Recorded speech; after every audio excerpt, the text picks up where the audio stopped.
माता गंगा जी, गुरु हरगोबिंद साहब अजे छोटे हैं, उम्र लगभग 5-6 साल की है। जो सबनों पता लग्या ये सारे संगत रूप विच गुरु के प्यारे अपनियां पिटावां लैके, फुल लैके, होर गुलदस्ते लैके गुरबाणी दे वधिया वधिया हार लैके बुड्ढा साहब जी अगे हो गए। तो गुरबाणी आ रही है, परमेश्वर आ रहे, सत्कार वजों अगे होके मिले हैं। सब ने मत्था टेकिया गुरु चरनां विच। सब देख देख के बड़े हैरान हो रहे हैं कि महाराज आप नंगे पैरी आ रहे, संगत के पिछे पिछे आ रहे हैं। चोर साहब दोवें पासे तो झूल रहे खालसा जी। सारी संगत ने मत्था टेकिया। बुड्ढा साहब जी ने वो हार गुरु ग्रंथ साहब की जी पालकी है ना, पोथियां साहब की पालकी जिथे 4 पोथियां सी खालसा जी, ते ओदे उत्ते ये हार पाया गया। संगत कीर्तन करते हुए श्री अमृतसर साहब पहुंची खालसा जी। जिथे अजकल दुख भंजनी बेरी है, ਉਹਦੇ ਨਾਲ ਥੜਾ ਬਣਿਆ ਹੋਇਆ, ਜਿੱਥੇ ਬੀਬਾ ਨੇ ਪਾਉਣਾ ਹੈ ਨਾ ਉੱਥੇ ਥੜਾ ਹੈ। ਇੱਕ ਥੜਾ 68 ਤੀਰਥ ਵਾਲਾ ਹੈ, ਉਹਦੇ ਵਿਚਕਾਰ ਬੀਬੇ ਦੇ ਪੁਣ ਦੇ ਵਿਚਕਾਰ ਉਹ ਥੜਾ ਹੈ। ਉੱਥੇ ਮਹਾਰਾਜ ਨੇ ਉਹ ਪੋਥੀਆਂ ਪਾਲਕੀ ਸਹਿਤ ਸ਼ੋਭਿਤ ਕੀਤੀਆਂ ਖਾਲਸਾ ਜੀ। ਪੋਥੀਆਂ ਸ਼ੋਭਿਤ ਕਰਕੇ ਮਹਾਰਾਜ ਜੀ ਨੇ ਜਿਹੜੇ ਮੰਗਤੇ ਆਏ ਸਭ ਨੂੰ ਖੁੱਲਾ ਦਾਨ ਬਖਸ਼ਿਸ਼ ਕੀਤਾ ਤੇ ਸੰਧਿਆ ਦਾ ਨਿਤ ਨੇ ਮਹਾਰਾਜ ਜੀ ਨੇ ਉੱਥੇ ਕੀਤਾ ਖਾਲਸਾ ਜੀ। ਉਪਰੰਤ गुरु साहब कहने लगे, बुड्ढा साहब जी, भाई साहब गुरदास जी तुसी इत्थे ही रहो, तुसी इत्थे संगतां दे सहित सारी रात कीर्तन करते रहो। ये पोथियां साहब है, परमेश्वर है बाणी गुरु, गुरु है बाणी, विच बाणी अमृत, सारे पोथी परमेश्वर का थान, सत्कार करना ये रब है। रब नूं कदी खाली नहीं छड्डना, बस रब की वडियाई करी जाओ, सारी रात कीर्तन करते रहो। ते ये बचन कह के महाराज जी मत्था टेक के श्री दरबार साहब आए। दरबार साहब विचार पर मत्था टेके अरदास बेनती करके महाराज जी अपने महल, गुरु के महल जिथे पावन स्थान है उत्थे पहुंचे हैं। आओ खालसा जी, धन गुरु अर्जन देव महाराज हुण की भाणा वरता रहे हैं। आओ सारे गुरु के प्यारे शरदा सत्कार नाल अपनी सुरती बिरती कागर करिए अते सारे मिल के उच्चारण करिए। सतनाम श्री वाहिगुरु साहिब जी, सतनाम श्री वाहिगुरु साहिब जी। चौपाई श्री हरगोविंद संग सोहाए। धन गुरु हरगोबिंद साहब जी महाराज अजे उम्र छोटी है, 5-6 साल की उम्र है महाराज जी दी। वो भी नाल नाल आ रहे हैं। मंद मंद अपने घर आए। सहज गुरु अर्जन देव महाराज जी पंजवें पातशाह अते हरगोबिंद साहब जी मंद मंद सहज सहज आ रहे हैं। दासी दास आन पग लाके, गुरु के सेवक दास अते दासियां आके सब ने मत्था टेकिया है गुरु साहब जी दे चरनां उत्ते। पूजी कुशल गुरु रस पाके। गुरु रस पागे, गुरु महाराज जेड़े रस विच जुड़े हुए हैं, लीन हैं। ते सब ने पूछा भाई ठीक हो? ये है गुरु साहब की मर्यादा। जदों महाराज सब दा हाल दसो, सिखो संगतां ठीक हो, कोई दुखता नहीं। पूछा महाराज ने प्रेम विच आके। अंतर प्रविशे उठ श्री गंगा। महाराज अपने महला विच अंदर गए ते माता गंगा जी ने उठ के आन लगी पायन के संगा। धन गुरु अर्जन देव महाराज जी दे चरनां ते आके मत्था टेकिया। श्री वाह खालसा जी, एक तां गुरु दा सत्कार है, दूजा पति परमेश्वर है। धन माता गंगा जी ने सानू सिखाया है किवें सत्कार करना है अपने पति परमेश्वर दा। ते उठ के गुरु चरनां विच मत्था टेक रहे हन। सुत कोले प्रयंक पर बैसे। गुरु अर्जन देव महाराज गुरु हरगोबिंद साहब नूं अपनी गोदी च बिठा के ना पलंग ते ही बैठ गए हैं। रामचंद्र को दशरथ जैसे। जिवें रामचंद्र जी ਅਤੇ ਦਸ਼ਰਥ ਜੀ ਦੋਵੇਂ ਇਕੱਠੇ ਬੈਠੇ ਹੋਣ, ਇਸੇ ਤਰ੍ਹਾਂ ਬੈਠੇ ਹਨ। ਮਾਤੂਲ ਪਤਨੀ ਕੇ ਸੰਦੇਸ਼ ਗੁਰੂ ਅਰਜਨ ਦੇਵ ਮਹਾਰਾਜ ਨੇ ਆਖਿਆ, ਸੁਣ ਗੰਗਾ, ਮਾਤੁਲ ਪਤਨੀ ਸਾਡੇ ਮਾਮਾ ਜੀ ਦੀ ਜੋ ਪਤਨੀ ਹੈ, ਮਾਮਾ ਮੋਹਰੀ ਜੀ ਦੀ ਪਤਨੀ, ਜੋ ਸੰਦੇਸ਼ ਹੈ ਉਹਨਾਂ ਦਾ, ਅਪਰ ਪਾਰਤਾ ਪਿਤੀ ਅਸ਼ੇਸ਼ ਉੱਥੇ ਜਿਹੜਾ ਸੰਦੇਸ਼ ਕੀ ਆਇਆ ਸੀ ਵੀ ਤੁਸੀਂ ਇੱਥੇ ਆਉਂਦੇ ਜਾਂਦੇ ਰਹਿਣ, ਤੁਸੀਂ ਆਉਂਦੇ ਹੀ ਨਹੀਂ ਮੁੜ ਕੇ। ਇੱਕ ਸੰਦੇਸ਼ ਹੋਰ ਸੀ ਉਹਨਾਂ ਦਾ ਕਿ ਸਤਿਗੁਰ ਜੀ ਜਦੋਂ ਵਿਆਹ ਕਰੋਗੇ ਗੁਰੂ ਹਰਗੋਬਿੰਦ ਸਾਹਿਬ ਦਾ, ਸਾਨੂੰ ਜ਼ਰੂਰ ਯਾਦ ਕਰ ਲੈਣਾ। ਅਸੀਂ ਤੁਹਾਡੇ ਮਾਮਾ ਜੀ ਤੇ ਮਾਮੀ ਜੀ ਹਾਂ, ਭਾਵੇਂ ਛੋਟੇ ਹਾਂ, ਉਮਰ ਕਰਕੇ ਵੱਡੇ ਹੋਵਾਂਗੇ, ਤੁਹਾਡੀ ਬਖਸ਼ਿਸ਼ ਕਰਕੇ ਛੋਟੇ ਆ ਮਹਾਰਾਜ। ਇਸ ਕਰਕੇ ਮਹਾਰਾਜ ਸਾਨੂੰ ਜ਼ਰੂਰ ਯਾਦ ਕਰ ਲੈਣਾ। ਸਨੇ ਸਨੇ ਗੰਗਾ ਕੇ ਸ਼੍ਰੋਨ ਤੇ ਇਸ ਤਰ੍ਹਾਂ ਸਹਿਜ ਸਹਿਜ ਸਾਰਾ ਸੰਦੇਸ਼, ਸਾਰੀਆਂ ਗੱਲ ਬਾਤਾਂ ਖਾਲਸਾ ਜੀਓ ਮਾਤਾ ਗੰਗਾ ਜੀ ਦੇ ਕੰਨਾਂ ਵਿੱਚ ਪਾਈਆਂ ਹਨ। ਕੀਨ ਸੁਨਾਵਨ ਗੁਰ ਸੁਖ ਪਾਉਨ ਸੁੱਖਾਂ ਦੇ ਘਰ ਗੁਰੂ ਅਰਜਨ ਦੇਵ ਮਹਾਰਾਜ ਨੇ ਉਹ ਸਾਰੀ ਵਾਰਤਾ ਖੋਲ ਕੇ ਸੁਣਾਈ ਹੈ। ਗੰਗਾ ਮਨ ਆਨੰਦ ਪਾਏ ਤਾਂ ਫਿਰ ਮਾਤਾ ਗੰਗਾ ਜੀ ਦੇ ਮਨ ਵਿੱਚ ਬਹੁਤ ਜ਼ਿਆਦਾ ਆਨੰਦ ਆਇਆ ਹੈ। ਨਿਕਟ ਬੈਠ ਭੋਜਨ ਅਚਵਾਏ ਮਾਤਾ ਜੀ ਆਪ ਸਤਿਗੁਰ ਮਹਾਰਾਜ ਜੀ ਦੇ ਕੋਲ ਬੈਠ ਕੇ ਲੰਗਰ ਛਕਾ ਰਹੇ ਹਨ, ਛਕਾਉਣ ਦੀ ਸੇਵਾ ਆਪ ਕਰ ਰਹੇ ਹਨ। ਨਿਜ ਕਰਤੇ ਥਾਨਤ ਬਹੁ ਸੇਵਾ ਆਪਣੇ ਹੱਥੀ ਮਾਤਾ ਗੰਗਾ ਜੀ ਪ੍ਰਸ਼ਾਦਾ ਵਰਤਾ ਰਹੇ ਹਨ, ਕਦੀ ਸਬਜ਼ੀ ਵਰਤਾ ਰਹੇ ਹਨ, ਕਦੀ ਦਾਲਾਂ ਵਰਤਾ ਰਹੇ ਹਨ, ਕਦੀ ਜਲ ਵਰਤਾ ਰਹੇ ਹਨ। ਮੈਂ ਮਾਂ ਜਾਣੇ ਸ਼੍ਰੀ ਗੁਰੂ ਆਪਾਂ ਜਾਣਦੇ ਵੀ ਗੁਰੂ ਦੀ ਸੇਵਾ ਦਾ ਕੀ ਮਹੱਤਵ ਹੈ ਖਾਲਸਾ ਜੀਓ। ਧੰਨ ਮਾਤਾ ਗੰਗਾ ਜੀ ਸੇਵਾ ਦੀ ਮਹਿਮਾ ਜਾਣਦੇ ਹੋਏ, ਮਹਿਮਾ ਸਾਧੂ ਸੰਗ ਕੀ ਸੁਨੋ ਮੇਰੇ ਮੀਤਾ, ਮੈਲ ਕੋਈ ਕੋਟ ਆਗਰੇ ਨਿਰਮਲ ਪਏ ਚੀਤਾ।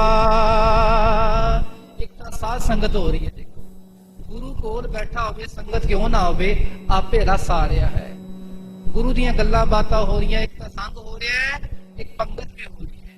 ਤੇ ਗੁਰੂ ਦੀ ਸੇਵਾ ਦੀ ਮਹਿਮਾ ਜਾਣਦੇ ਹੋਏ ਮਾਤਾ ਜੀ ਇਸ ਤਰ੍ਹਾਂ ਸੇਵਾ ਨਿਭਾ ਰਹੇ ਹਨ। ਸੁਪਤ ਹੇਤ ਪਰਯੰਕ ਅਰੂਡੇ ਤੇ ਰਾਤਰੀ ਦਾ ਸਮਾਂ ਹੋਇਆ ਹੈ, ਮਹਾਰਾਜ ਜੀ ਆਰਾਮ ਕਰਨ ਲਈ ਆਪਣੇ ਆਸਨ ਤੇ ਬਿਰਾਜਮਾਨ ਹੋਏ ਹਨ। ਇੱਕ ਪਰ ਹਰ ਗੋਬਿੰਦ ਗੁਣ ਗੂੜੇ ਇੱਕ ਨਾਲ ਛੋਟਾ ਆਸਨ ਹੈ, ਛੋਟੇ ਆਸਨ ਤੇ ਸਤਿਗੁਰ ਗੁਰੂ ਹਰਗੋਬਿੰਦ ਸਾਹਿਬ ਅਜੇ ਬਾਲ ਗੁਰੂ ਹਨ ਖਾਲਸਾ ਜੀਓ, ਉਹ ਸੁਸ਼ੋਭਿਤ ਹੋਏ ਹਨ। ਤੋਂ ਸੈਨ ਕਰੀ ਨਿਸਮਾਈ ਰਾਤ ਨੂੰ ਗੁਰੂ ਅਰਜਨ ਦੇਵ ਮਹਾਰਾਜ ਜੀ ਨੇ, ਗੁਰੂ ਹਰਗੋਬਿੰਦ ਸਾਹਿਬ ਨੇ, ਸਾਰੀਆਂ ਸੰਗਤਾਂ ਨੇ ਸੁਖ ਸਹਿਤ ਆਰਾਮ ਕੀਤਾ ਹੈ। ਰਹੀ ਜਾਮ ਜਾਗੇ ਗੁਣ ਗ੍ਰਾਹੀ ਗੁਨਾਹ ਦੇ ਗ੍ਰਾਹੀ ਧੰਨ ਗੁਰੂ ਅਰਜਨ ਦੇਵ ਮਹਾਰਾਜ ਜੀ ਜਦੋਂ ਅੰਮ੍ਰਿਤ ਵੇਲਾ ਹੋਇਆ, ਸਵਾ ਪੈ ਰਾਤ ਰਹੀ ਹੈ ਖਾਲਸਾ ਜੀਓ, ਸਤਿਗੁਰ ਜੀ ਆਪਣੇ ਆਸਨ ਨੂੰ ਛੱਡ ਕੇ ਤਿਆਰ ਬਰ ਤਿਆਰ ਹੋਣ ਲੱਗੇ ਹਨ। ਸਤ ਚੇਤਨ ਆਨੰਦ ਸਰੂਪਾ ਜਿਨ੍ਹਾਂ ਦਾ ਸਰੂਪ ਹੀ ਐਸਾ ਹੈ, ਸਤ ਚੇਤਨ ਆਨੰਦ ਸਰੂਪਾ, ਸਤ ਹੈ, ਕਦੀ ਨਾਸ਼ ਨਹੀਂ ਹੋਣ ਵਾਲੇ, ਚੇਤਨ ਹਨ, ਹਰ ਵੇਲੇ ਸੁਚੇਤ ਰਹਿਣ ਵਾਲੇ। ਆਨੰਦ ਖੁਸ਼ੀ ਗਮ ਵਿੱਚ ਇੱਕ ਬਰਾਬਰ ਦੀ ਅਵਸਥਾ ਹੈ ਗੁਰੂ ਅਰਜਨ ਦੇਵ ਮਹਾਰਾਜ ਜੀ ਦੀ, ਤੇ ਰੱਬ ਦੀ ਇੱਕੋ ਅਵਸਥਾ ਹੈ। ਤਿਸ ਮੈਂ ਨਿਸ਼ਚਲ ਪ੍ਰੀਤੀ ਅਨੂਪਾ ਜਾਗਦੇ ਸਾਰ ਗੁਰੂ ਅਰਜਨ ਦੇਵ ਮਹਾਰਾਜ ਜੀ ਨੇ ਐਸੇ ਸਰੂਪ ਵਿੱਚ ਆਪਣੀ ਬਿਰਤੀ ਨੂੰ ਟਿਕਾਇਆ ਖਾਲਸਾ ਜੀਓ, ਜਿਹੜੀ ਬਿਰਤੀ ਨਿਸ਼ਚਲ ਹੈ, ਜੁੜੀ ਰਹਿਣ ਵਾਲੀ ਹੈ। ਰਾਤ ਨੂੰ ਵੀ ਸੁਪਨੇ ਵਿੱਚ ਮਹਾਰਾਜ ਜੀ, ਸੁਪਨਾ ਕੀ ਆਉਣਾ, ਜੁੜੇ ਹੋਏ ਹਨ, ਸੁਪਨਾ ਵੀ ਇਹੀ ਲੈ ਰਹੇ ਮਹਾਰਾਜ, ਜੁੜੇ ਰਹਿਣ ਦਾ, ਜਾਗ ਰਹੇ ਹਨ ਤਾਂ ਵੀ ਜੁੜੇ ਹਨ। ਅਵਸਥਾ ਹੈ ਵਾਹਿਗੁਰੂ ਵਾਹਿਗੁਰੂ ਵਾਹਿਗੁਰੂ, ਸ਼ਬਦ ਵਿੱਚ ਦਿਨ ਰਾਤ ਜੁੜੇ ਹੋਏ, ਐਸੀ ਬਿਰਤੀ ਅਰੂੜ ਹੈ ਮਹਾਰਾਜ ਜੀ ਦੀ, ਬਿਲਕੁਲ ਟਿਕੀ ਹੋਈ ਹੈ। ਪ੍ਰਥਮ ਸੋਚ ਕਰਕੇ ਖਾਲਸਾ ਵੀ ਇਹੀ ਨੇਮ ਹੈ, ਜਦੋਂ ਵੀ ਗੁਰੂ ਕਾ ਪਿਆਰਾ ਕੋਈ ਆਪਣੇ ਆਸਨ ਤੋਂ ਉੱਠਦਾ ਹੈ ਨਾ, ਅੰਮ੍ਰਿਤ ਵੇਲੇ ਜਦੋਂ ਵੀ ਜਾਗਦਾ ਹੈ, ਤੇ ਉੱਠਦੇ ਸਾਰ ਪਹਿਲਾਂ ਚੌਂਕੜਾ ਮਾਰ ਕੇ ਆਸਨ ਤੇ ਬੈਠ ਜਾਵੇ 2-4 ਮਿੰਟ। ਕਿਉਂ? ਗੁਰ ਸਤਿਗੁਰ ਕਾ ਜੋ ਸਿੱਖ ਅਖਾਏ, ਸੋ ਭਲਕੇ ਉਠ ਹਰ ਨਾਮ ਧਿਆਵੈ, ਗੁਰਬਾਣੀ ਅਨੁਸਾਰ। ਕਿਉਂ? ਇਹਦਾ ਕਾਰਨ ਇਹ ਵੀ ਹੈ ਕਿ ਰਾਤਰੀ ਦੇ ਜਿਹੜੇ ਸੁਪਨੇ ਆਏ ਹੁੰਦੇ ਨਾ, ਉਸ ਕਰਕੇ ਦਿਮਾਗ ਭਾਰੀ ਜਾ ਰਹਿੰਦਾ ਹੈ, ਮਨ ਡਾਵਾਂ ਡੋਲ ਜਾ ਰਹਿੰਦਾ ਹੈ। ਉਹਨੂੰ ਟਿਕਾਉਣ ਲਈ 2-4 ਮਿੰਟ ਇਕਾਂਤ ਵਿੱਚ ਬੈਠ ਕੇ ਸਿਮਰਨ, ਆਪਣੇ ਆਸਨ ਤੇ ਬੈਠ ਕੇ ਸਿਮਰਨ। ਕਈ ਵਾਰੀ ਤਾਂ ਨਾਲ ਹੀ ਨੀਂਦ ਆ ਜਾਂਦੀ ਹੈ ਬੰਦੇ ਨੂੰ, ਠਾਹ ਥੱਲੇ ਫਿਰ, ਪਰ ਉੱਠ ਕੇ ਫਿਰ ਛਾਲ ਮਾਰ ਕੇ ਇਸ਼ਨਾਨ ਕਰਨੀ, ਕਿਰਿਆ ਕਰਨੀ ਹੈ, ਦਾਤਨ ਕੁਰਲਾ ਕਰਨਾ ਹੈ, ਸੋਚ ਦੀ ਕਿਰਿਆ ਕਰਨੀ ਹੈ, ਥੋੜੀ ਬਹੁਤੀ ਸੈਰ ਕਰਨੀ ਹੈ, ਉਹ ਕਰ ਵੀ ਲਵੇ। ਤੇ ਮਹਾਰਾਜ ਨੇ ਉਹੀ ਕਾਰਜ ਕੀਤਾ ਹੈ। ਫਿਰ ਮਹਾਰਾਜ ਜੀ ਆਪਣੇ ਆਸਨ ਤੋਂ ਉੱਠੇ ਹਨ ਸੋਚ ਦੀ ਕਿਰਿਆ ਕਰਨ ਵਾਸਤੇ। ਉਹਨੇ ਕੀਨ ਜਲ ਲੈ ਰਦ ਤਾਵਨ। ਫਿਰ ਮਹਾਰਾਜ ਜੀ ਨੇ ਦਾਤਨ ਕੁਰਲਾ ਕੀਤਾ ਹੈ। ਜਲ ਲੈ ਕੇ ਮਹਾਰਾਜ ਜੀ ਨੇ ਆਪਣੇ ਦੰਦਾਂ ਵਿੱਚ ਦਾਤਨ ਕੁਰਲਾ ਕੀਤਾ ਹੈ। ਕੂਪ ਨੀਰ ਤੇ ਮੱਜਨ ਠਾਨ। ਉਪਰੰਤ ਮਹਾਰਾਜ ਜੀ ਨੇ ਖੂਹ ਦੇ ਜਲ ਵਿੱਚ ਇਸ਼ਨਾਨ ਕੀਤਾ ਹੈ। ਪੁਨ ਦੁਖ ਪੰਜਨ ਕੀਨ ਇਸ਼ਨਾਨ। ਇਹ ਮਰਿਆਦਾ ਹੈ ਕਿ ਸ੍ਰੀ ਦਰਬਾਰ ਸਾਹਿਬ ਅੰਮ੍ਰਿਤਸਰ ਸਾਹਿਬ ਦੇ ਸਰੋਵਰ ਵਿੱਚ ਇਸ਼ਨਾਨ ਕਰਨ ਤੋਂ ਪਹਿਲਾਂ ਖਾਲਸਾ ਜੀਓ, ਜਾਂ ਟੂਟੀਆਂ ਤੇ ਅੱਜ ਕੱਲ੍ਹ ਇਸ਼ਨਾਨ ਕਰੋ, ਪਹਿਲਾਂ ਖੂਹ ਹੁੰਦੇ ਸੀ। ਮਹਾਰਾਜ ਜੀ ਨੇ ਪਹਿਲਾਂ ਖੂਹ ਤੇ ਇਸ਼ਨਾਨ ਕਰ। ਕਿਉਂ? ਇਹ ਸੁਚਮਤਾ ਹੈ, ਇਹ ਕੋਈ ਬਾਹਮਣਵਾਦ ਨਹੀਂ ਹੈ। ਖੂਹ ਅੰਮ੍ਰਿਤ ਹੈ ਖਾਲਸਾ ਜੀ, ਉਹ ਸਰੋਵਰ ਅੰਮ੍ਰਿਤ ਹੈ। ਅੰਮ੍ਰਿਤ ਵਿੱਚ ਇਸ਼ਨਾਨ ਕਰਨ ਨਾਲ ਜੇ ਸਰੀਰ ਦੀ ਕਿਰਿਆ ਦੀ ਮਨ ਮੁੱਤਰਤਾ ਦੀ ਮਲੀਨਤਾ ਹੈ ਉਹ ਸ਼ੁੱਧ ਹੋ ਜਾਵੇ ਥੋੜੀ ਬਹੁਤੀ। ਇਸ ਕਰਕੇ ਮਰਿਆਦਾ ਵੀ ਇਹੀ ਬਣਦੀ ਹੈ। ਪੁਰਾਤਨ ਗੁਰਸਿੱਖ ਇਹੀ ਮਰਿਆਦਾ ਨਿਭਾਉਂਦੇ, ਅੱਜ ਵੀ ਨਿਭਾਉਂਦੇ ਹਨ। ਪਹਿਲਾਂ ਜੇ ਟੂਟੀਆਂ ਲੱਗੀਆਂ ਹੋਈਆਂ ਪ੍ਰਕਰਮਾਂ ਵਿੱਚ ਹੀ, ਉੱਥੇ ਇਸ਼ਨਾਨ ਕਰਦੇ, ਤੇ ਫਿਰ ਮਹਾਰਾਜ ਜੀ ਨੇ ਆ ਕੇ ਜਿੱਥੇ ਦੁੱਖ ਭੰਜਨੀ ਬੇਰੀ ਹੈ ਉੱਥੇ ਇਸ਼ਨਾਨ ਕੀਤਾ ਹੈ। ਹੜੇ ਜਾਏ ਬੈਠੇ ਸੁਖ ਪਾਉਣ। ਇਸ਼ਨਾਨ ਕਰਕੇ ਆਪਣੇ ਬਸਤਰ ਬਦਲ ਕੇ ਮਹਾਰਾਜ ਸੁੱਖਾਂ ਦੇ ਪਾਉਣ, ਸੁੱਖਾਂ ਦੇ ਘਰ ਗੁਰੂ ਅਰਜਨ ਦੇਵ ਮਹਾਰਾਜ ਜੀ ਉਸ ਥੜੇ ਸਾਹਿਬ ਤੇ ਜਾ ਕੇ ਬਿਰਾਜਮਾਨ ਹੋਏ ਹਨ। ਅਜੱਪਾ ਜਾਪ ਜਪਿਓ ਕਰ ਮੌਨ। ਸਾਹਮਣੇ ਪੋਥੀਆਂ ਪਈਆਂ, ਪਾਲਕੀ ਪਈ ਪੋਥੀਆਂ ਦੀ, ਤੇ ਮਹਾਰਾਜ ਜੀ ਥੜੇ ਤੇ ਬਹਿ ਕੇ ਚੌਂਕੜਾ ਮਾਰ ਕੇ ਅਜੱਪਾ ਜਾਪ ਆਪਣੇ ਮਨ ਅੰਦਰ ਹੀ ਕਰਦੇ, ਮੌਨ। ਉਦੋਂ ਕੋਈ ਆਵਾਜ਼ ਨਹੀਂ ਆਉਂਦੀ ਖਾਲਸਾ ਜੀ। ਅੰਮ੍ਰਿਤ ਵੇਲੇ ਤਾਂ ਜਾਪ ਗੁਰੂ ਕੇ ਪਿਆਰੇ ਆਪਣੇ ਅੰਦਰ ਹੀ ਲਗਾਤਾਰ ਕਰੀ ਜਾ ਰਹੇ ਹਨ। ਉਹੀ ਸਤਿਗੁਰੂ ਜੀ ਮਹਾਰਾਜ ਅਜੱਪਾ ਜਾਪ ਵਿੱਚ ਲੀਨ ਹੋਏ ਹਨ। ਪੁਨ ਪ੍ਰਾਚੀ ਦਿਸ਼ ਵੀ ਅਰੁਨਾਈ। ਜਦੋਂ ਅਜੱਪਾ ਜਾਪ ਕਰਦੇ ਕਰਦੇ ਥੋੜਾ ਸਮਾਂ ਬਤੀਤ ਹੋਇਆ ਖਾਲਸਾ ਜੀ, ਉਹ ਫਿਰ ਪੂਰਬ ਵਾਲੇ ਪਾਸੇ ਤੋਂ ਥੋੜੀ ਥੋੜੀ ਅਰੁਣਾਈ ਹੋਈ ਹੈ। ਅਰੁਣਾਈ ਕਹਿੰਦੇ ਥੋੜੀ ਥੋੜੀ ਚਮਕਾਹਟ ਜੀ ਆਈ ਹੈ, ਸੂਰਜ ਚਮਕਿਆ ਹੈ। ਤਿਮਰ ਨਸਿਓ ਝਟਕਾ ਚੋਹਕਾਈ। ਤੇ ਚਿੜੀਆਂ ਚੀ ਚੀ ਕਰਨ ਲੱਗੀਆਂ ਖਾਲਸਾ ਜੀ। ਭੰਜਨੀ ਬੇਰੀ ਤੇ ਕਿਤਨੀ ਚਿੜੀਆਂ ਖਾਲਸਾ ਜੀ। ਤੇ ਇੱਧਰ ਸਾਰਾ ਹਨੇਰਾ ਖਤਮ ਹੋ ਗਿਆ, ਚਿੜੀਆਂ ਦੀ ਬੜੀ ਮਿੱਠੀ ਆਵਾਜ਼ ਆ ਰਹੀ ਹੈ। ਕਮਲ ਬਿਲੋਚਨ ਬਿਕਸੇ ਦੋਈ। ਜਦੋਂ ਚਿੜੀਆਂ ਦੀ ਆਵਾਜ਼ ਆਈ, ਚਿੜੀ ਚੌਕੀ ਪੋ ਫੁੱਟੀ, ਵਗਨ ਬਹੁਤ ਰੰਗ, ਐਸੇ ਮਹਾਰਾਜ ਜੀ ਦੇ ਨੇਤਰ ਕਮਲ ਵਾਂਗ ਖਿੜੇ ਹਨ। ਉਠੇ ਪ੍ਰਭੂ ਪ੍ਰਭਾਤ ਲਖ ਹੋਈ। ਜਦੋਂ ਮਹਾਰਾਜ ਜੀ ਨੇ ਜਾਣਿਆ ਕਿ ਹੁਣ ਪ੍ਰਭਾਤ ਹੋ ਗਈ ਹੈ, ਦਿਨ ਚੜ ਗਿਆ ਹੈ, ਮਹਾਰਾਜ ਜੀ ਉਸ ਆਸਨ ਤੋਂ ਉਠੇ ਹਨ। ਵੱਡੀ ਪ੍ਰਕਰਮਾ ਫਿਰ ਕਰ ਆਏ। ਮਹਾਰਾਜ ਜੀ ਨੇ ਵੱਡੀ ਪ੍ਰਕਰਮਾ ਕੀਤੀ, ਸਰੋਵਰ ਜੀ ਖਾਲਸਾ ਜੀ।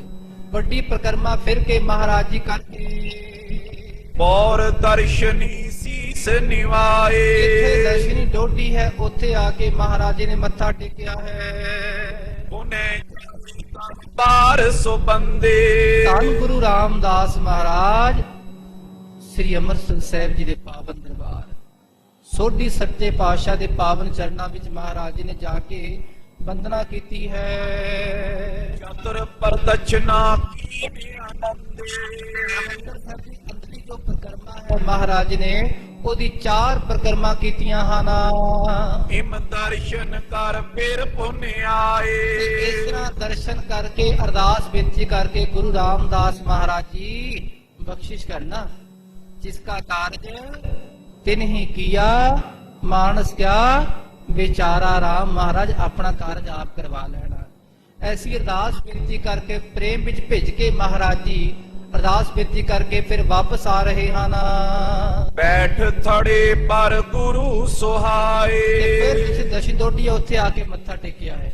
ਫਿਰ ਮਹਾਰਾਜ ਜੀ ਪ੍ਰਕਰਮਾ ਕਰਦੇ ਹੋਏ ਉਸ ਥੜੇ ਤੇ ਆ ਕੇ ਵਿਰਾਜਮਾਨ ਹੋਏ ਹਨ। ਮਨੋ ਸ਼ੰਭੂ ਥਿਤ ਗਿਰ ਕੈਲਾਸ਼ਾ ਕਵੀ ਜੀ ਮਿਸਾਲ ਦੇ ਰਹੇ ਹਨ, ਜਿਵੇਂ ਕੈਲਾਸ਼ ਪਰਬਤ ਤੇ ਘੋੜੇ ਸ਼ੰਕਰ ਜੀ ਸਮਾਧੀ ਲਗਾ ਕੇ ਬੈਠੇ ਹੁੰਦੇ, ਪਰ ਖਾਲਸਾ ਜੀ ਉਹ ਤਮੋ ਗੁਣੀ ਬਿਰਤੀ ਹੈ। ਇੱਧਰ ਗੁਰੂ ਵਿੱਚ ਕੋਈ ਐਸੀ ਬਿਰਤੀ ਨਹੀਂ, ਨਾ ਰਜੋ ਨਾ ਸਤੋ ਨਾ ਤਮੋ, ਇਹ ਤਿੰਨਾਂ ਤੋਂ ਪਰੇ ਹੈ ਖਾਲਸਾ ਜੀ। ਤੀਨ ਵਿਆਪੈ ਜਗਤ ਕੋ ਤੁਰਿਆ ਪਾਵੈ ਕੋਏ, ਨਾਨਕ ਸੰਤ ਨਿਰਮਲ ਭਏ ਜਿਨ ਮਨ ਬਸਿਆ ਸੋਏ। ਤਿੰਨਾਂ ਗੁਣਾਂ ਤੋਂ ਉਤਾਂਹ ਦੀ ਅਵਸਥਾ ਆਪਣੇ ਸਰੂਪ ਵਿੱਚ ਮਹਾਰਾਜ ਦੀਨ ਹੋ ਕੇ ਆਪਣੀ ਬਿਰਤੀ ਨੂੰ ਅਰੂੜ ਕੀਤਾ ਹੈ। ਸਿੱਖ ਬੈਸੇ ਚੌਹ ਪਾਸਾ ਤੇ ਜਿਵੇਂ ਸਤਿਗੁਰੂ ਦੇ ਮਹਾਰਾਜ ਜੀ ਦੇ ਸਿੱਖ ਚਾਰੋਂ ਪਾਸੇ ਬੈਠੇ ਹੋਣ, ਇਹ ਦੇਵਤਿਆਂ ਵਾਂਗ ਬੈਠੇ ਹਨ। ਸੰਗਤ ਆਏ ਲਗਿਓ ਦੀਵਾਨ ਦਿਨ ਚੜ ਗਿਆ ਹੈ, ਉੱਥੇ ਹੀ ਦੀਵਾਨ ਸਜਾਇਆ ਮਹਾਰਾਜ ਜੀ ਨੇ ਅੱਜ। ਕਿਉਂ? ਜਿੱਥੇ ਬਾਣੀ ਹੈ ਨਾ, ਬਾਣੀ ਦੇ ਕੋਲ ਮਹਾਰਾਜ ਜੀ ਨੇ ਦੀਵਾਨ ਸਜਾਇਆ। ਸਿੱਖੋ, ਤੁਮ ਸਾਰੀ ਸੰਗਤ ਰਾਤ ਤੋਂ ਕੀਰਤਨ ਕਰ ਰਹੀ ਸੀ ਖਾਲਸਾ ਜੀ। ਕੀਰਤਨ ਹੋਇਆ ਸੀ ਤੇ ਮਹਾਰਾਜ ਜੀ ਆ ਕੇ ਉੱਥੇ ਸਭ ਨੂੰ ਦਰਸ਼ਨ ਦੇ ਰਹੇ ਹਨ ਤੇ ਗੁਰੂ ਕੇ ਪਿਆਰੇ ਰਵਾਬੀ ਸਿੱਖ ਕੀਰਤਨ ਕਰ ਰਹੇ ਹਨ। ਸੰਗਤ ਆ ਕੇ ਮੱਥਾ ਟੇਕ ਰਹੀ ਹੈ। ਬੀਚ ਬਿਰਾਜੈ ਕਿਰਪਾ ਨਿਧਾਨ ਐਸੇ ਕਿਰਪਾ ਨਿਧਾਨ ਧੰਨ ਗੁਰੂ ਅਰਜਨ ਦੇਵ ਮਹਾਰਾਜ ਜੀ ਸੰਗਤ ਦੇ ਵਿੱਚ ਆਪ ਆ ਕੇ ਬੈਠ ਗਏ ਹਨ। ਸ਼੍ਰੀ ਮੁਖ ਤੇ ਬੋਲੇ ਬਚ ਐਸੇ ਗੁਰੂ ਅਰਜਨ ਦੇਵ ਪਾਤਸ਼ਾਹ ਜੀ ਆਪਣੇ ਮੁਖਾਰ ਬਿਨ ਤੋਂ ਇਹ ਬਚਨ ਕਹਿਣ ਲੱਗੇ ਹਨ। ਨਿਕਸੇ ਕਮਲ ਖੇਰੇ ਅਲ ਜੈਸੇ ਅਲ ਜੈਸੇ, ਜਿਵੇਂ ਕੋਈ ਭੋਰਾ ਕਮਲ ਦੇ ਫੁੱਲ ਤੇ ਆ ਕੇ ਬੈਠਦਾ ਹੈ ਖਾਲਸਾ ਜੀ। ਜਦੋਂ ਕਮਲ ਦੀਆਂ ਪੰਖੜੀਆਂ ਹੁੰਦੀਆਂ, ਭੋਰਾ ਅੰਦਰ ਹੀ ਰਹਿੰਦਾ ਹੈ। ਫਿਰ ਕਮਲ ਖਿੜਦਾ ਹੈ, ਭੋਰਾ ਉੱਠ ਕੇ ਫਟਾਫਟ ਬਾਹਰ ਆ ਜਾਂਦਾ ਹੈ। ਇਸੇ ਤਰ੍ਹਾਂ ਗੁਰੂ ਦੇ ਬਚਨ ਭੋਰਿਆ ਵਾਂਗ ਬਾਹਰ ਆ ਰਹੇ ਖਾਲਸਾ ਜੀ। ਕਮਲ ਵਰਗਾ ਮੁਖੜਾ ਹੁਣ ਪ੍ਰਫੁੱਲਿਤ ਹੋਇਆ ਹੈ ਤੇ ਇਹ ਬਚਨ ਭੋਰੇ ਵਾਂਗ ਬਾਹਰ ਆ ਰਹੇ ਹਨ। ਜਿਤ ਦੈ ਸੁਨ ਪਾਈ ਗੁਰਦਾਸ ਸਤਿਗੁਰੂ ਜੀ ਫਰਮਾਨ ਕਰਨਗੇ, ਭਾਈ ਗੁਰਦਾਸ ਜੀ ਆਪਣਾ ਮਨ ਲਗਾ ਕੇ ਇਸ ਗੱਲ ਨੂੰ ਸ਼ਰਵਣ ਕਰਨਾ। ਪਰ ਉਪਕਾਰ ਬੜੋ ਸੁਖ ਰਾਸ ਇਹ ਬੜਾ ਵੱਡਾ ਉਪਕਾਰ ਹੈ, ਸੁਖ ਰਾਸ। ਜੋ ਗੁਰਬਾਣੀ ਸੁੱਖਾਂ ਦੀ ਰਾਸ਼ੀ ਹੈ, ਸੁਖ ਦੇਣ ਵਾਲਾ ਖਾਲਸਾ ਜੀ ਅੱਜ ਕੱਲ ਇੱਕੋ ਹੈ ਸਾਡੇ ਕੋਲ, ਸਾਧ ਗੁਰੂ ਕੀ ਬਾਣੀ। ਇਸ ਤੋਂ ਬਾਅਦ ਸਾਨੂੰ ਸੁਖ ਨਹੀਂ ਮਿਲਣਾ। ਜੇ ਬਾਣੀ ਤੋਂ ਦੂਰ ਹੋ ਗਏ, ਸੁਖ ਕਿਸੇ ਨੂੰ ਨਹੀਂ ਮਿਲਣਾ। ਇਹੀ ਮਹਾਰਾਜ ਕਹਿ ਰਹੇ ਭਾਈ ਗੁਰਦਾਸ ਜੀ, ਬੜਾ ਵੱਡਾ ਉਪਕਾਰ ਹੈ ਗੁਰੂ ਕੀ ਬਾਣੀ ਦਾ ਪ੍ਰਕਾਸ਼ ਕਰਨਾ, ਬਾਣੀ ਨੂੰ ਲਿਖਣਾ, ਸਾਰੇ ਸੰਸਾਰ ਲਈ ਗੁਰੂ ਗ੍ਰੰਥ ਸਾਹਿਬ ਦੀ ਸੰਪਾਦਨਾ ਕਰਨੀ। ਇਹ ਬਾਣੀ ਸੁੱਖਾਂ ਦਾ ਰਾਸ ਹੈ, ਬਹੁਤ ਵੱਡਾ ਉਪਕਾਰ ਹੈ। ਦੇਖ ਦੇਖ ਕਰ ਸਭ ਪੋਥੀਨ ਚੰਗੀ ਤਰ੍ਹਾਂ ਵੇਖ ਵੇਖ ਕੇ ਸਾਰੀਆਂ ਪੋਥੀਆਂ ਨੂੰ, ਚਾਰ ਪੋਥੀਆਂ ਨੇ, ਪੋਥੀਨ ਇੱਕ ਪੋਥੀ ਨਹੀਂ ਬਹੁਵਚਨ ਆਇਆ ਨਾ, ਪੋਥੀਨ ਭਾਵ ਬਹੁਵਚਨ ਚਾਰ ਪੋਥੀਆਂ ਹਨ। ਚੰਗੀ ਤਰ੍ਹਾਂ ਚਾਰੋਂ ਪੋਥੀਆਂ ਨੂੰ ਵੇਖ ਵੇਖ ਕੇ ਕਰੋ ਗ੍ਰੰਥ ਸਾਹਿਬ ਰਸ ਪੀਨ ਰਸ ਪੀਨ, ਰਸ ਵਿੱਚ ਆਪ ਭਿੱਜ ਕੇ ਰਸ ਵਾਲੀ ਬਾਣੀ ਤੁਸੀਂ ਇਸ ਤਰ੍ਹਾਂ ਸਾਰੀ ਬਾਣੀ ਲਿਖੋ, ਆਪਣੇ ਹੱਥੀ ਲਿਖੋ। ਇਹ ਪਹਿਲੇ ਆਖਿਆ ਸੀ ਮਹਾਰਾਜ ਗੁਰੂ ਰਾਮਦਾਸ ਮਹਾਰਾਜ ਨੇ ਕਿ ਭਾਈ ਗੁਰਦਾਸ ਜੀ ਤੁਹਾਡੇ ਤੋਂ ਉਹ ਸੇਵਾ ਲੈਣੀ ਹੈ ਜਿਹੜੀ ਸੇਵਾ ਸਾਰੇ ਸਮਾਜ ਲਈ, ਸਾਰੇ ਸੰਸਾਰ ਲਈ ਬਹੁਤ ਵੱਡੀ ਹੋਵੇਗੀ। ਅੱਜ ਉਹੀ ਬਚਨ ਕਹਿ ਰਹੇ ਹਨ ਪੰਜਵੇਂ ਪਾਤਸ਼ਾਹ ਭਾਈ ਗੁਰਦਾਸ ਜੀ, ਇਹ ਪੋਥੀਆਂ ਨੂੰ ਚੰਗੀ ਤਰ੍ਹਾਂ ਵੇਖ ਵੇਖ ਕੇ ਸਾਰੀ ਬਾਣੀ ਤੁਸੀਂ ਲਿਖੋ ਤੇ ਗੁਰੂ ਗ੍ਰੰਥ ਸਾਹਿਬ ਦੀ ਸੰਪਾਦਨਾ ਕਰੀਏ। ਸੁਮਤ ਬਿਲੋਚਨ ਜਿਨ ਕੇ ਨਾਹੇ ਨਾ ਆਖੋ ਸਤਨਾਮ ਸ੍ਰੀ ਵਾਹਿਗੁਰੂ। ਹੁਣ ਬਾਣੀ ਦੀ ਕੀ ਲੋੜ ਪਈ ਖਾਲਸਾ ਜੀ? ਪੋਥੀਆਂ ਤੇ ਪਹਿਲਾਂ ਸੀ, ਕਈ ਸਿੱਖਾਂ ਦੇ ਘਰ ਵਿੱਚ ਹੀ ਪੋਥੀਆਂ ਹੋਣਗੀਆਂ ਉਦੋਂ, ਤੇ ਬਾਣੀ ਗ੍ਰੰਥ ਸਾਹਿਬ ਦੀ ਕੀ ਲੋੜ ਪਈ? ਇੱਥੇ ਬਚਨ ਕਰ ਰਹੇ ਹਨ ਜਿਨ੍ਹਾਂ ਦੇ ਖਾਲਸਾ ਜੀ ਨੇਤਰ ਨਹੀਂ, ਅੰਧਲੇ ਹਨ, ਜਿਨ੍ਹਾਂ ਦੀ ਸ੍ਰੇਸ਼ਟ ਬੁੱਧੀ ਨਹੀਂ, ਜਿਨ੍ਹਾਂ ਦੀ ਬੁੱਧੀ ਤੀਕਸ਼ਣ ਨਹੀਂ, ਸਮਤ ਅੰਦਰ ਨਹੀਂ, ਉਹਨਾਂ ਗੁਰਸਿੱਖਾਂ ਲਈ ਸਮਦਮ ਸਬਲ ਸੁਬਾਹਿਨ ਜਾਇਨਾ ਜਿਨ੍ਹਾਂ ਦੀ ਬਾਹਾਂ ਵੀ ਨਹੀਂ ਹੈ, ਸਮ ਦਮ, ਸਮ ਆਪਣੇ ਮਨ ਨੂੰ ਵਸ ਕਰਨਾ, ਦਮ ਦਮਨ ਕਰਨਾ ਆਪਣੀ ਗਿਆਨ ਇੰਦਰੀਆਂ ਨੂੰ, ਕਰਮ ਇੰਦਰੀਆਂ ਨੂੰ। ਜਿਨ੍ਹਾਂ ਦੀ ਇਹ ਸਬਲ ਬਾਹਾਂ ਨਹੀਂ ਹੈ, ਸਬਲ ਕਹਿੰਦੇ ਬਲ ਵਾਲੀਆਂ, ਕਿਉਂਕਿ ਜਦੋਂ ਕਿਸੇ ਬੰਦੇ ਨੇ ਨਦੀ ਦਾ ਪ੍ਰਵਾਹ ਵਹਿੰਦਾ ਹੋਵੇ, ਉਹਨੂੰ ਪਾਰ ਕਰਨਾ ਹੈ ਤਾਂ ਹੱਥ ਪੈਰ ਮਾਰਨੇ ਪੈਂਦੇ ਆ। ਇਸ ਸੰਸਾਰ ਸਮੁੰਦਰ ਤੋਂ ਪਾਰ ਹੋਣ ਲਈ ਜਿਨ੍ਹਾਂ ਕੋਲ ਨੇਤਰ ਵੀ ਨਹੀਂ ਹਨ, ਹੱਥ ਪੈਰ ਵੀ ਨਹੀਂ ਹਨ, ਐਸੇ ਮਨੁੱਖ ਤਪ ਮਖ ਭਗਤੇ ਜੇ ਨਰ ਹੀਨੇ। ਤਪ ਕਰਕੇ, ਮਖ ਕਹਿੰਦੇ ਯੱਗ ਕਰਕੇ, ਚੰਗੇ ਕਰਮਾਂ ਕਰਕੇ ਜਿਹੜੇ ਬੰਦੇ ਇਹਨਾਂ ਚੰਗੇ ਕਰਮਾਂ ਤੋਂ ਵਾਂਝੇ ਹਨ, ਤਿਨ ਹਿਤ ਸੇਤੂ ਰਚਿਓ ਹਿਤ ਦੀਨੇ। ਤੇ ਉਹਨਾਂ ਲਈ ਇਹ ਵੱਡਾ ਜਹਾਜ਼ ਬਣੇਗਾ, ਸੇਤੂ ਕਹਿੰਦੇ ਪੁੱਲ ਬਣੇਗਾ। ਤੁਸੀਂ ਸਮੁੰਦਰ ਤੋਂ ਪਾਰ ਹੋਣਾ ਹੈ ਤੇ ਐਸਾ ਪੁੱਲ ਬਣੇਗਾ ਜਿਨ੍ਹਾਂ ਦੇ ਨੇਤਰ ਨਹੀਂ ਹੈ, ਜਿਨ੍ਹਾਂ ਦੇ ਹੱਥ ਪੈਰ ਨਹੀਂ ਹੈ, ਜਿਨ੍ਹਾਂ ਦੇ ਸਰੀਰ ਤੇ ਅੰਗ ਕੰਮ ਨਹੀਂ ਕਰਦੇ, ਉਹ ਕਿਵੇਂ ਸਮੁੰਦਰ ਤੋਂ ਪਾਰ ਹੋਣਗੇ? ਅਸੀਂ ਅੱਖਾਂ ਕਰਕੇ ਅੰਨੇ ਹਾਂ ਖਾਲਸਾ ਜੀਓ। ਅੱਖੋ ਸਤਨਾਮ ਸ੍ਰੀ ਵਾਹਿਗੁਰੂ। ਸਾਡੀ ਗਿਆਨ ਵਾਲਾ ਅੱਖਾਂ ਨਹੀਂ, ਉਹਨਾਂ ਅੱਖਾਂ 'ਚ ਸਾਡੀ ਖਾਲਸਾ ਜੀਓ ਅੰਧਕਾਰ ਭਰਿਆ ਹੋਇਆ ਹੈ, ਦੁਬਿਧਾ ਭਰੀ ਹੋਈ ਹੈ, ਵਖਰੇਵਾਂ ਭਰਿਆ ਹੋਇਆ ਖਾਲਸਾ ਜੀਓ। ਸਾਡੇ ਹੱਥ ਪੈਰ ਨਹੀਂ ਜਿਨ੍ਹਾਂ ਕਰਕੇ ਅਸੀਂ ਸੰਸਾਰ ਸਮੁੰਦਰ ਨੂੰ ਪਾਰ ਕਰ ਸਕੀਏ। ਇਹ ਗੁਰੂ ਗ੍ਰੰਥ ਸਾਹਿਬ ਦੀ ਬਾਣੀ ਹੈ। ਇਹ ਸਾਡੇ ਲਈ ਕੀ ਬਣੀ ਹੈ? ਪੁੱਲ ਬਣੀ ਹੈ। ਸੇਤ ਕਹਿੰਦੇ ਪੁੱਲ, ਐਸਾ ਪੁੱਲ ਹੈ ਜਿਸ ਤੇ ਚੜ ਕੇ ਅਸੀਂ ਹੀ ਸਾਗਰ ਅਗਨ ਸੰਸਾਰ ਅਗਾਹੂ। ਅੱਗੇ ਅਗਨ ਦਾ ਸਾਗਰ ਹੈ। ਅਗਨ ਕਹਿੰਦੇ ਅੱਗ ਦਾ ਸਾਗਰ ਇਹ ਸੰਸਾਰ ਹੈ, ਬੜਾ ਡੂੰਘਾ ਸਾਗਰ ਹੈ। ਜਿਸ ਪੁੱਲ ਆਸ਼ਰੇ ਇਹ ਤਰ ਜਾਊ। ਤੇ ਜਿਸ ਪੁੱਲ ਤੇ ਆਸ਼ਰੇ ਇਹ ਸਾਰੀ ਦੁਨੀਆ ਤਰ ਜਾਵੇਗੀ। ਸੋਚਿਤ ਲਾਏ ਬਨਾਵਨ ਕੀ ਜੈ। ਤੇ ਭਾਈ ਗੁਰਦਾਸ ਜੀ ਉਹ ਪੁੱਲ ਚੰਗੀ ਤਰ੍ਹਾਂ ਬਣਾਉਣਾ ਹੈ, ਐਵੇਂ ਢਹਿ ਨਾ ਜਾਵੇ ਪੁੱਲ। ਅੱਜ ਕੱਲ ਪੁੱਲ ਬੜੇ ਬਣਦੇ ਖਾਲਸਾ ਜੀ, ਬਣਦਾ ਬਾਅਦ ਚੋਂ ਹੈ, ਪਹਿਲੇ ਢਹਿ ਜਾਂਦਾ ਹੈ। ਅੱਖੋ ਸਤਨਾਮ ਸ੍ਰੀ ਵਾਹਿਗੁਰੂ। ਜਿਹੜੇ ਬੈਠੇ ਆਰਕੀਟੈਕਟ, ਇੰਜੀਨੀਅਰ ਬੈਠੇ ਹਨ, ਹੋਰ ਕਾਰੀ ਮਜ਼ਦੂਰ, ਬਹੁਤ ਕੁਝ ਖਾ ਰਹੇ, ਸਾਰਾ ਇਹ ਆਲਾ ਦੁਆਲਾ ਹੀ ਸਭ ਵਿਗੜਿਆ ਹੋਇਆ ਅੱਜ ਕੱਲ ਦਾ। ਸਭ ਹਰ ਥਾਂ ਤੇ ਰਿਸ਼ਵਤਖੋਰੀ ਚੱਲਦੀ ਪਈ।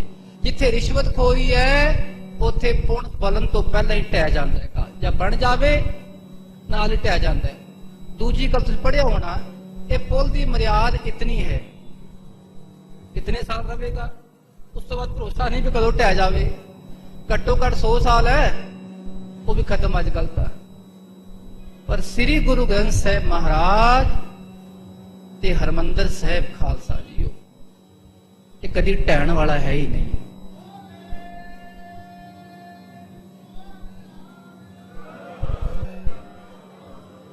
ਇਹਦਾ ਕਾਰੀਗਰ ਕੌਣ ਹੈ? ਕਿਹੜਾ ਇੰਜੀਨੀਅਰ ਹੈ? ਰੱਬ ਵੀ ਖੁਦ ਇੰਜੀਨੀਅਰ ਹੈ ਖਾਲਸਾ ਜੀ। ਇੱਕ ਰੱਬ ਦੇ ਆਸਰੇ ਬਣਿਆ, ਕਿਸੇ ਬੰਦੇ ਦੇ ਆਸਰੇ ਨਹੀਂ ਬਣਿਆ। ਇੱਥੇ ਗੁਰਸਿੱਖਾਂ ਦਾ ਖੂਨ ਲੱਗਿਆ ਹੋਇਆ ਹੈ, ਗੁਰਸਿੱਖਾਂ ਦੇ ਸਾਹ ਲੱਗੇ ਹੋਏ। ਸਾਹ ਕਹਿੰਦੇ ਵਾਹਿਗੁਰੂ, ਇੱਥੇ ਲੱਗਿਆ ਹੋਇਆ ਹੈ। ਉਹਨਾਂ ਸਾਹਾਂ ਚੋਂ ਪ੍ਰੇਮ ਦਾ ਰਸ ਬਾਹਰ ਆ ਰਿਹਾ ਹੈ, ਉਹ ਪ੍ਰੇਮ ਲੱਗਿਆ ਹੋਇਆ ਹੈ। ਜਿੱਥੇ ਪ੍ਰੇਮ ਲੱਗਿਆ ਹੋਵੇ ਉਹ ਕਦੀ ਨਹੀਂ ਟਹਿ ਸਕਦਾ। ਤੇ ਅੱਜ ਹਰਮੰਦਰ ਸਾਹਿਬ ਨਾਲ ਹੀ ਜਿਹੜਾ ਪੁੱਲ ਹੈ ਨਾ, ਜਿੱਥੇ ਲੰਘ ਕੇ ਜਾਂਦੇ ਆ, ਉਹ ਕੀ ਹੈ? ਉਹ ਸੱਚਖੰਡ ਸਿੱਧਾ ਜਾ ਰਿਹਾ ਹੈ। ਸੱਚਖੰਡ ਕਿਹਦਾ ਪ੍ਰਕਾਸ਼ ਹੈ? ਗੁਰੂ ਗ੍ਰੰਥ ਸਾਹਿਬ ਮਹਾਰਾਜ ਜੀ ਦਾ। ਅਸੀਂ ਇਹਨਾਂ ਨੂੰ ਫੜ ਕੇ, ਇਹਨਾਂ ਦਾ ਪੱਲਾ ਫੜ ਕੇ, ਗੁਰਬਾਣੀ ਦਾ ਪੱਲਾ ਫੜ ਕੇ ਕਿੱਥੇ ਜਾਣਾ ਹੈ? ਪਰਮਾਤਮਾ ਦੇ ਕੋਲ ਜਾਣਾ ਹੈ ਖਾਲਸਾ ਜੀ। ਬਸ ਰੱਬ ਇਹੀ ਹੈ, ਇਸ ਤੋਂ ਉੱਤੇ ਰੱਬ ਹੋਰ ਕੋਈ ਨਹੀਂ। ਜੇ ਕਹਿ ਦੋ ਨਾ ਬਾਣੀ ਗੁਰੂ, ਗੁਰੂ ਹੈ ਬਾਣੀ, ਵਿੱਚ ਬਾਣੀ ਅੰਮ੍ਰਿਤ ਸਾਰੇ ਗੁਰ। ਬਾਣੀ ਕਹੈ ਸੇਵਕ ਜਨ ਮਾਨੈ, ਪਰ ਤਖਤ ਗੁਰੂ ਨਿਤਾਰੇ। ਗੁਰੂ ਗ੍ਰੰਥ ਸਾਹਿਬ ਜੀ ਮਹਾਰਾਜ ਹਨ। ਇਹ ਐਸਾ ਗੁਰੂ ਗ੍ਰੰਥ ਸਾਹਿਬ ਮਹਾਰਾਜ, ਇਹ ਬਾਣੀ ਸਰੂਪ ਪਰਮੇਸ਼ਰ ਸਰੂਪ ਹੈ। ਇਹ ਪੁੱਲ ਹੈ, ਜਿਹੜਾ ਇਸ ਤੇ ਚੜੇਗਾ ਉਹ ਪਾਰ ਹੋ ਜਾਵੇਗਾ ਸੰਸਾਰ ਸਾਗਰ ਤੋਂ। ਨਰ ਅਸੰਖ ਕੋ ਹਿਤ ਕਰ ਮਨੁੱਖਾਂ ਦਾ ਤੁਸੀਂ ਭਲਾ ਕਰ ਦੋ। ਇਹ ਗੁਰਬਾਣੀ ਤੁਸੀਂ ਆਪਣੇ ਹੱਥੀ ਲਿਖੋ। ਜਿਹੜਾ ਹੱਥੀ ਲਿਖੇਗਾ ਲਿਖਤੀ ਕੁਲ ਤਾਰਿਆ ਜੀਓ। ਤੇ ਬਾਣੀ ਨੂੰ ਹੁਣ ਖਾਲਸਾ ਜੀਓ ਅਸੀਂ ਅਸੀਂ ਪੜ੍ਹਨਾ ਹੈ ਤਾਂ ਵਿਚਾਰਨਾ ਵੀ ਹੈ। ਖਾਸ ਅੱਖਰ ਹੈ, ਅੱਖਰਾਂ ਨੂੰ ਪੜ੍ਹ ਕੇ ਉਪਣਾ ਹੈ ਵੀ ਕੀ ਅੱਖਰ ਕਹਿੰਦੇ ਆ ਸਾਨੂੰ। ਉਹਦਾ ਨਾ ਮੰਨਣਾ, ਬਾਣੀ ਸਾਰੇ ਪੜ੍ਹਦੇ ਆ, ਪੁੱਲ ਤੇ ਸਾਰੇ ਚੜ੍ਹਦੇ ਆ, ਪਰ ਪਾਰ ਕੋਈ ਨਹੀਂ ਹੋ ਰਿਹਾ। ਖਾਲਸਾ ਜੀ ਪਾਰ ਤਾਂ ਨਹੀਂ ਕੋਈ ਹੋ ਰਿਹਾ। ਸਭ ਸਵੇਰੇ ਸਵੇਰੇ ਜਪਜੀ ਸਾਹਿਬ ਤਾਂ ਘੱਟੋ ਘੱਟ ਸਾਰੇ ਪੜ੍ਹਦੇ ਹੋਣੇ, ਜਾਪ ਸਾਹਿਬ ਅੱਧੇ ਪੜ੍ਹਦੇ ਹੋਣੇ, ਆਖੋ ਸਤਨਾਮ ਸ੍ਰੀ ਵਾਹਿਗੁਰੂ। ਪੂਰੇ ਨਹੀਂ ਪੜ੍ਹਦੇ ਹੋਣੇ। ਕਿਉਂ? ਔਖਾ ਜੀ ਪੜ੍ਹਨਾ। ਨਮਸਤੰ ਕਿਰਪਾਲੇ ਨਮਸਤੰ ਰੂਪੇ ਨਮਸਤੰ ਰੂਪੇ, ਇਹਦਾ ਸੋਚਿਆ ਕਿ ਦੇਖੋ ਨਮਸਤਸਤ ਅੱਗੇ ਔਖਾ, ਹੋਰ ਜੀ ਹੋਰ ਥੋੜੀ ਜਾ ਔਖਾ ਜੀ, ਸਾਡੇ ਤੋਂ ਨਹੀਂ ਹੁੰਦਾ ਗਿਆਨੀ ਜੀ, ਆਪਣੇ ਆਪ ਹੀ ਕਰ ਲਓ। ਸਵਈਏ ਤਾਂ ਔਖਾ, ਸਵਈਏ ਪੜ੍ਹਨਾ, ਚੌਪੀ ਸਾਹਿਬ ਸੌਖੀ ਪੜ੍ਹ ਲਾਂਗੇ ਜੀ, ਅਨੰਦ ਸਾਹਿਬ ਸੌਖੀ ਪੜ੍ਹ ਲਾਂਗੇ, ਨਹੀਂ ਖਾਈ ਸਭ ਕੁਛ ਪੜ੍ਹਨਾ ਪਵੇਗਾ, ਪੜ੍ਹ ਕੇ ਵਿਚਾਰਨਾ ਪਵੇਗਾ, ਤੇ ਵਿਚਾਰ ਕੇ ਆਪਣਾ ਹਿਰਦਾ ਵੈਸਾ ਬਣਾਓ ਬਾਣੀ ਵਰਗਾ। ਪਛਤਾ ਹੈ ਜਿਹਦਾ ਹਿਰਦਾ ਬਾਣੀ ਵਰਗਾ ਬਣ ਗਿਆ ਨਾ, ਉਹ ਜੀਂਦੇ ਜੀ ਪਾਰ ਹੈ, ਉਹਦੇ ਅੰਦਰ ਉਹ ਪੁੱਲ ਆ ਜਾਏਗਾ, ਉਹ ਬ੍ਰਿਜ, ਉਹ ਪੁੱਲ, ਉਹ ਸੇਤੂ ਉਹਦੇ ਅੰਦਰ ਆ ਕੇ ਵਸ ਜਾਵੇਗਾ। ਇਹੀ ਲਿਖਦੇ ਮਹਾਰਾਜ, ਮੈਂ ਗੁਰਬਾਣੀ ਆਧਾਰ ਹਾਂ ਲਾਗ ਰਹਾਓ, ਮੈਂ ਗੁਰਬਾਣੀ ਆਧਾਰ ਹਾਂ, ਕਿ ਮੇਰਾ ਆਧਾਰ ਗੁਰਬਾਣੀ ਹੈ। ਗੁਰਬਾਣੀ ਲਾਗ ਰਹਾਓ, ਤੇ ਗੁਰਬਾਣੀ ਨਾਲ ਮੈਂ ਲੱਗਿਆ ਰਵਾਂ, ਜੁੜਿਆ ਰਵਾਂ, ਫਿਰ ਅੰਦਰ ਬਾਣੀ ਵਸੀ ਰਵੇ। ਅੰਦਰ ਵਸੇ ਖਾਲਸਾ ਜੀ ਤਾਂ ਗੱਲ ਬਣਨੀ ਹੈ। ਜਹਾਜ਼ ਸਾਡੇ ਲਈ ਬਣਿਆ ਹੈ ਸਤਿਕਾਰਯੋਗ ਧੰਨ ਗੁਰੂ ਗ੍ਰੰਥ ਸਾਹਿਬ ਜੀ ਮਹਾਰਾਜ। ਬੜੀ ਵੱਡੀ ਸੇਵਾ ਕੀਤੀ ਭਾਈ ਗੁਰਦਾਸ ਜੀ ਨੇ, ਤੇ ਭਾਈ ਸਾਹਿਬ ਜੀ ਤੁਸੀਂ ਇਸ ਤਰ੍ਹਾਂ ਸੇਵਾ ਕਰੋ, ਸਾਰੀ ਮਨੁੱਖਤਾ ਦੇ ਭਲੇ ਲਈ ਇਹ ਵੱਡਾ ਤੁਸੀਂ ਪੁੱਲ ਤਿਆਰ ਕਰੋ। ਮਹਾਪੁਰਖ ਕੋ ਜਗ ਤਨ ਧਾਰਨ, ਤੇ ਇਹੀ ਤਾਂ ਹੈ ਮਹਾਂਪੁਰਖਾਂ ਦਾ ਸਮਾਜ ਵਿੱਚ ਆਉਣਾ, ਸਰੀਰ ਧਾਰਨ ਕਰਨਾ, ਉਹ ਸਭ ਦਾ ਭਲਾ ਕਰਨ ਲਈ ਆਉਂਦੇ। ਤੁਸੀਂ ਮਹਾਂਪੁਰਖ ਹੋ ਤੇ ਐਸਾ ਭਲਾ ਕਰੋ ਪੂਰੇ ਸੰਸਾਰ ਵਾਸਤੇ। ਅਨਗਨ ਨਰਨ ਸ਼੍ਰੇ ਕੇ ਕਾਰਨ, ਅਣਗਿਣਤ ਮਨੁੱਖਾਂ ਦੇ ਭਲੇ ਲਈ, ਸਭਨਾ ਦੇ ਕਲਿਆਣ ਵਾਸਤੇ। ਜਾਂ ਤੇ ਅਬ ਕੋ ਥਾਨ ਨਿਹਾਰੋ, ਤੇ ਬਾਣੀ ਲਿਖਣੀ ਹੈ, ਪਹਿਲਾਂ ਕੋਈ ਚੰਗਾ ਥਾਨ ਲੱਭੋ ਜਿਹੜਾ ਸਾਫ਼ ਸੁਥਰਾ ਹੋਵੇ, ਰਮਣੀਕ ਜਗ੍ਹਾ ਹੋਵੇ, ਜਿੱਥੇ ਗੁਰੂ ਕੀ ਬਾਣੀ ਲਿਖਣ ਲਈ ਇਕਾਂਤ ਹੋਵੇ, ਉਹ ਥਾਨ ਦੀ ਭਾਲ ਕਰੋ। ਹੋਏ ਇਕਾਕੀ ਸੁੰਦਰ ਸਾਰੋ, ਥਾਨ ਇਕਾਂਤ ਵਿੱਚ ਹੋਵੇ, ਸੁੰਦਰ ਹੋਵੇ, ਇਕਸਾਰ ਹੋਵੇ, ਜੈ ਹੇਰਤ ਹੋਏ ਹਰਖ ਵਿਸਾਲਾ, ਤੇ ਜਿਸ ਜਗ੍ਹਾ ਨੂੰ ਵੇਖ ਕੇ ਮਨ ਵਿੱਚ ਆਪੇ ਖੁਸ਼ੀ ਆਵੇ। ਇਹ ਵੀ ਕਹਿੰਦੇ ਖਾਲਸਾ ਜੀਓ, ਜਿੱਥੇ ਗੁਰਬਾਣੀ ਦਾ ਪਾਠ ਕਰਨਾ ਸਾਫ਼ ਸੁਥਰਾ ਥਾਨ ਹੋਵੇ, ਮਨ ਆਪੇ ਲੱਗਦਾ। ਜਿੱਥੇ ਆਲੇ ਦੁਆਲੇ ਮੁਸ਼ਕ ਆਂਦੀ, ਮੱਖੀਆਂ ਆਂਦੀ ਹੋਵੇ, ਉੱਥੇ ਬੰਦਾ ਮੱਖੀਆਂ ਮਾਰੀ ਜਾਵੇ। ਇੱਥੇ ਮੱਖੀਆਂ ਘੁੰਮਦੀ ਪਈਆਂ ਦੋ ਚਾਰ, ਚਲੋ ਘੱਟ ਮੱਖੀਆਂ ਮਾਰੀ ਜਾਵੇ ਤੇ ਕਥਾ ਕੀ ਕਰਾਂਗੇ, ਬਾਣੀ ਕੀ ਪੜਾਂਗੇ ਉੱਥੇ ਖਾਲਸਾ ਜੀ। ਇਸ ਕਰਕੇ ਜਿੱਥੇ ਬਾਣੀ ਪੜ੍ਹਨੀ ਹੈ ਥਾਨ ਸਾਫ਼ ਸੁਥਰਾ ਹੋਵੇ। ਪਹਿਲੀ ਗੱਲ ਝਾੜੂ ਮਾਰ ਕੇ ਚੰਗੀ ਤਰ੍ਹਾਂ ਸੁਗੰਧੀ ਆਦਿ, ਉੱਥੇ ਫੁੱਲ ਆਦਿ, ਪੱਤਰ ਕੇਸਰ ਆਦਿ, ਅੰਦਰ ਫੱਟ ਆ ਗਏ, ਕੋਈ ਗੱਲ ਨਹੀਂ ਵਰਤ ਲਓ ਭਾਈ, ਪਰ ਚੰਗੀ ਤਰ੍ਹਾਂ ਵਰਤਣਾ, ਕੁਝ ਮਿਲਾਵਟ ਵਾਲਾ ਨਾ ਹੋਵੇ, ਸ਼ੁੱਧ ਹੋਵੇ। ਇਸ ਕਰਕੇ ਸਾਫ਼ ਸੁਥਰਾ ਥਾਨ ਹੋਵੇ, ਜਿੱਥੇ ਬੈਠਣ ਲਈ ਮਨ ਵੀ ਜੁੜੇ। ਹਰਿਆਵਲ ਅਵਨੀ ਤਰੁ ਜਾਲਾ, ਤੇ ਹਰਿਆਵਲ ਹਰਿਆਲੀ ਹਰਿਆਲੀ ਹੋਵੇ, ਤੇ ਉਸ ਥਾਂ ਤੇ ਪਾਣੀ ਦੀ ਘਾਟ ਵੀ ਨਾ ਹੋਵੇ, ਪਾਣੀ ਵੀ ਹੋਵੇ। ਜਲ ਸਮੀਪ ਹੋਏ ਸੁੰਦਰ ਛਾਇਆ, ਤੇ ਐਸਾ ਪਾਣੀ ਨੇੜੇ ਹੋਵੇ, ਨਾਲ ਸੰਘਣੀ ਛਾਇਆ ਵੀ ਹੋਵੇ।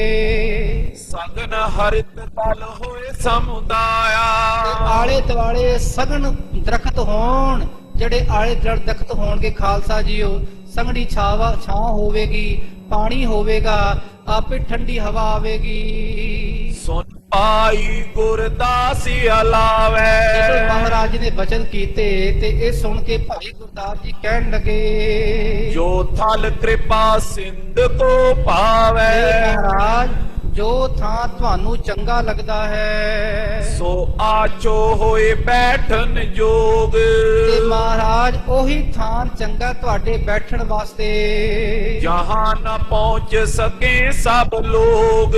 ਔਰ ਜਿੱਥੇ ਬਾਣੀ ਦਾ ਪ੍ਰਵਾਹ ਲਿਖਣਾ ਹੈ ਤੇ ਉੱਥੇ ਇਕਾਂਤ ਵੀ ਹੋਵੇ। ਉੱਥੇ ਤੁਸੀਂ ਮਹਾਰਾਜ ਇਕੱਲੇ ਬੈਠਣਾ, ਕੋਈ ਹੋਰ ਬਹੁਤੀ ਸੰਗਤ ਨਾ ਆਵੇ। ਸੁਨ ਸ਼੍ਰੀ ਅਰਜਨ ਆਪੇ ਤੇ ਚਲੇ ਇਹ ਗੱਲ ਸੁਣ ਕੇ ਗੁਰੂ ਮਹਾਰਾਜ ਆਪ ਹੀ ਉਸ ਥਾਂ ਨੂੰ ਲੱਭਣ ਵਾਸਤੇ ਤੁਰ ਪਏ ਹਨ, ਭੋਜਨ ਥਾਨ ਬੈਠਬੇ ਭਲੇ ਜਿੱਥੇ ਆਪਣੇ ਬੈਠਣ ਲਈ ਮਹਾਰਾਜ ਜੀ ਸੋਹਣਾ ਥਾਂ ਲੱਭ ਰਹੇ ਹਨ। ਸੰਗ ਚਲੇ ਬੁੱਢਾ ਗੁਰਦਾਸ ਤੇ ਨਾਲ ਨਾਲ ਭਾਈ ਗੁਰਦਾਸ ਜੀ, ਬਾਬਾ ਬੁੱਢਾ ਸਾਹਿਬ ਇਹ ਵੀ ਜਾ ਰਹੇ ਹਨ।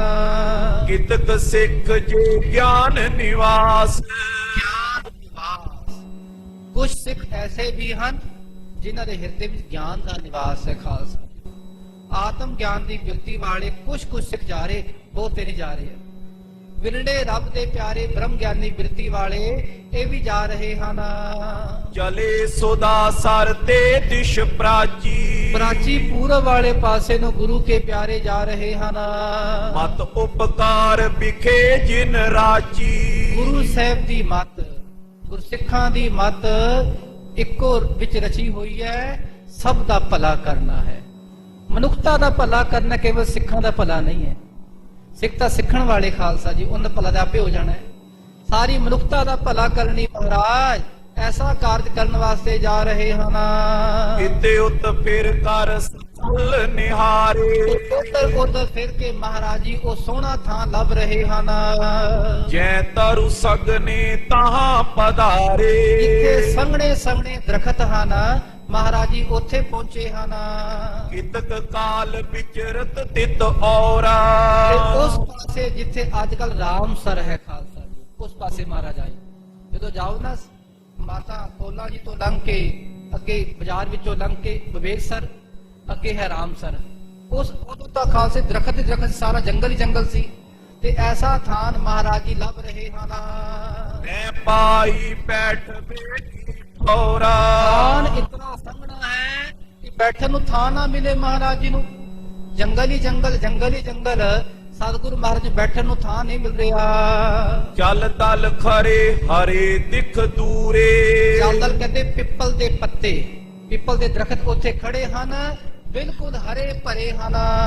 ਗਮਨਤ ਪਹੁੰਚੇ ਸ਼੍ਰੀ ਗੁਰਪੂਰੇ ਤੇ ਮਹਾਰਾਜ ਸਭ ਦਰਖਤਾਂ ਨੂੰ ਪਾਰ ਕਰਦੇ ਹੋਏ ਲੰਘਦੇ ਹੋਏ ਉੱਥੇ ਜਾ ਰਹੇ ਹਨ। ਕਬਿਤ ਬਦਰੀ ਅਨੇਕ ਖਰੀ ਹਰੀ ਹਰੀ ਸ਼ੋਭ ਖਰੀ ਜਿੱਥੇ ਬੇਰੀਆਂ ਹਰੀਆਂ ਹਰੀਆਂ ਖੜੀਆਂ ਹਨ, ਬਹੁਤ ਸੋਭਾ ਵਾਲੀਆਂ ਹਨ। ਕਾਮ ਕੀ ਤਪਤ ਹਰੀ ਹੇਰੀ ਏਕ ਢਾਲ ਕੀ ਤੇ ਜਿਹੜੀ ਇਹ ਬਦਰੀਆਂ ਬੇਰੀਆਂ, ਧਾਮ ਕੀ ਤਪਤ ਹਰੀ, ਧਾਮ ਕਹਿੰਦੇ ਗਰਮੀ ਜ਼ਿਆਦਾ ਹੈ, ਉਤੋਂ ਸੂਰਜ ਆਪਣੀ ਪੂਰੀ ਗਰਮੀ ਪਾ ਰਿਹਾ ਹੈ, ਤੇ ਬੇਰੀਆਂ ਦੀ ਸੰਘਣੀ ਛਾਂ ਉਹ ਗਰਮੀ ਦੀ ਤਪਤ ਨੂੰ ਦੂਰ ਕਰਨ ਵਾਲੀ ਖਾਲਸਾ ਜੀਓ। ਐਸੀ ਇਹ ਬੇਰੀਆਂ ਖੜੀਆਂ ਹਨ, ਸੋਹਣੀ ਥਾਂ ਤੇ ਮਹਾਰਾਜ ਜੀ ਪਹੁੰਚੇ ਹਨ। ਜੰਡ ਹੈ ਅਖੰਡ ਗਨ ਠਾਂਡੀ ਹੈ ਕਰੀਰ ਪੀਰ ਤੇ ਜੰਡ ਕਹਿੰਦੇ ਦਰਖਤ, ਜੰਡ ਦੇ ਦਰਖਤ ਬੜੇ ਅਖੰਡ ਲਗਾਤਾਰ ਖੜੇ ਹਨ, ਤੇ ਕਰੀਰ ਦੇ ਦਰਖਤ ਬਹੁਤ ਜ਼ਿਆਦਾ ਹਨ। ਚੱਲ ਦਲ ਚੱਲਾ ਚੱਲ ਦਲ ਤਲ ਜਾਲਗੀ ਚੱਲ ਦਲ ਚਲਾ ਚੱਲ, ਚੱਲ ਕਹਿੰਦੇ ਪਿੱਪਲ, ਪਿੱਪਲ ਦੇ ਪੱਤੇ ਚਲਾ ਚੱਲ, ਭਾਵ ਹਿਲਦੇ ਪਏ, ਚੰਚਲ ਪੱਤੇ ਇੱਕਦਮ ਹਿਲ ਰਹੇ ਹਨ। ਐਸਾ ਇਹ ਵੱਡਿਆ ਮਾਹੌਲ ਹੈ ਮਹਾਰਾਜ, ਹੈ ਨਾ, ਐਸਾ ਇਹ ਵੱਡਿਆ ਮਾਹੌਲ ਹੈ।